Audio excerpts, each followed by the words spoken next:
जिस मूर्ति की उपासना की जा रही थी लगातार, क्या वो मूर्ति वहाँ नहीं होगी? ये जो संशय है, मूर्ति होगी। इस पर बिल्कुल, मैं बिल्कुल, रीना बहन चंपत राय जी से इस विषय पर बात हुई। उन्होंने प्रमाणित किया, हमें हमें बताया कि पूज्य स्वामी जी वही भगवान राम लला का अर्थ हुआ लला कि ठुमक चलत रामचंद्र, बाजत पैजनिया, ठुमक चलत रामचंद्र।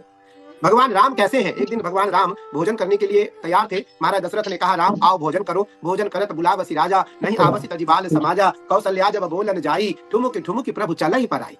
तो भगवान राम लला, जन्मभूमि का अर्थ हुआ भगवान वहां छोटे हैं। तो भगवान के दर्शन के लिए तो विग्रह, बड़ी मूर्ति सुंदर स्थापित की जा रही है, लेकिन भगवान राम को प्रमाणित रूप से राम लला की ही प्रतिमा वहां स्थापित होने जा रहे हैं। मैं ये भी आपके माध्यम से पूरे देश को बता देना चाहता हूँ कि जो प्रतिद्वंदता रख रहे हैं, इस बात पर भी जो सवाल उठा रहे हैं कि राम लला का क्या होगा, उस प्राचीन प्रतिमा का क्या होगा, तो वही प्राचीन प्रतिमा वहां स्थापित होने जा रहे हैं। और राम लला जिनकी पूजा होगी, जिनकी प्रतिष्ठा होगी, जिनका लोग राम जन्मभूमि के रूप में, राम लला के रूप में जिनका दर्शन करेंगे, वो राम लला के रूप में ही वहां, बाल रूप में ही भगवान वहां, बाल रूप बंधौ सोई राम, भगवान राम जो है बाल रूप में ही वहां स्थापित होंगे। वो केवल एक विग्रह, जो बड़ी प्रतिमा है, वो इसलिए स्थापित की जा रही है कि लोग सुलभता से दर्शन कर सके राम दरबार का। और भगवान राम जब स्थापित होते हैं, मूर्ति जब स्थापित होती है, तो उस मूर्ति में वांग, मनस, चक्षु, श्रोत्र, जीवा, क्योंकि मैं केवल सन्यासी तो नहीं हूँ, मैं तो पढ़ा लिखा सन्यासी हूँ और मैं कर्मकांडी सन्यासी हूँ, कर्मकांड करता हूँ। मैं तो भगवान को भगवान में स्थापित करके, शिला की प्रतिमा में परमात्मा को स्थापित करके पूजने वाला सन्यासी हूँ।